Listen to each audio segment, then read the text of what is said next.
Hey guys, welcome back to my channel. It is SlayByCiara. Yes, I'm back. I know it has been a minute, but you know what, we're just gonna jump right into this video. So if you would love to see how I got this lovely burgundy wine color without using any form of bleach on this lovely wig and see me install it, then continue to watch this video. Okay, so the hair that I'm using, it's from Hairsofab. It is the Fiji straight lace wig. So this is what she does look like curled. And this wig right now is completely unwashed. This is her straight as well. So when dyeing this hair, the directions do state to make sure that your hair is unwashed. I'm guessing so that the color will take better to the hair. The color I'm using is the L'Oreal Hicolor. I did use red and magenta.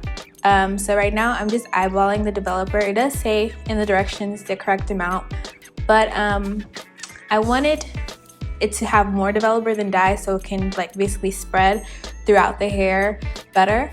So right now there's like no special way that I'm dyeing the hair. I'm literally just saturating the hair as best as possible because again, since you're not using bleach, you want to make sure that everything is evenly spread out through the hair so you can get the color as evenly as possible. So again, it's no specific way that you need to dye. I'm literally just saturating every strand as possible that I can. From the top to the middle.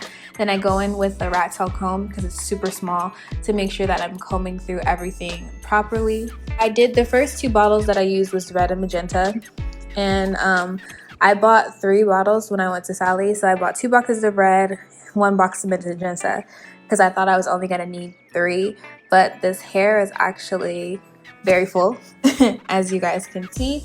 So I ended up needing 4 boxes, and so I already had a box of red of the L'Oreal Hicolor. So for the top of the head, I used 2 boxes of red. So the bottom has red and magenta mix, and the top just is strictly red.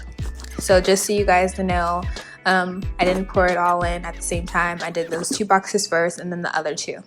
So I'm just speeding up me dyeing the hair, as you guys can see. No special way that I'm doing it, just trying to make sure that everything is completely saturated and good to go.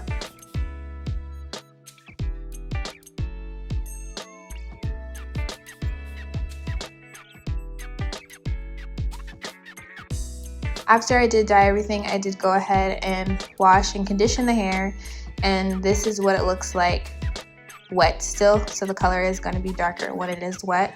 And now I'm going to show you guys what it looks like dry. Don't mind the front because I sprayed my lace so it has like makeup in it, but I can easily wash that out. Okay, so to install my wig, I will be using the Fab Grab glue, and this glue is from Hairsofab. See, I did just apply a thin layer to the front, and I'm just going to go ahead and smooth that out. And I use a Q-tip to blend mine out. Q-tip doesn't work for everyone. It's just convenient for me. As you see, I did burn my forehead, so I'm making sure that I do go around my burn because I'm not trying to put glue on top of my burn. So no, it's not going on my burn, I'm going around it. And once I have that smoothed out, I'm gonna go ahead and add a second layer, and again, just go in with my Q-tip and smooth everything out.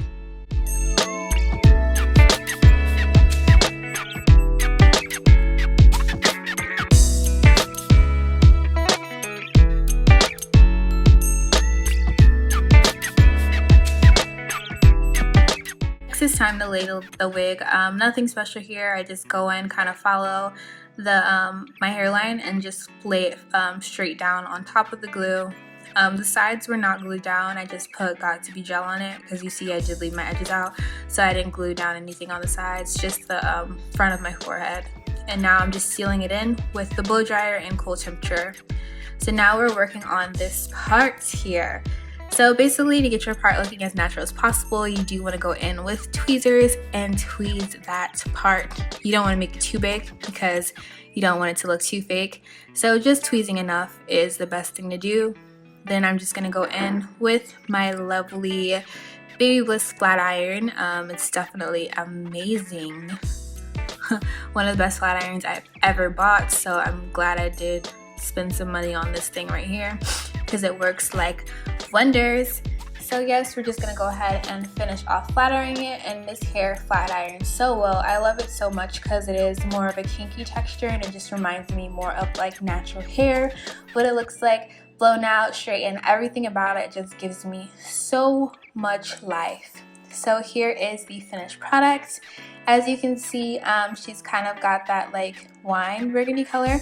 I could have left it on longer if I wanted it to get brighter. Like I probably left it in for about 35, maybe 40 minutes. And it took very fast. I watched a lot of tutorials using the L'Oreal Hicolor and it worked well for me. So there's no need to leave it on overnight in my opinion because it started lifting immediately. But yes, this is her. Thank you guys for watching and I'll see you next time.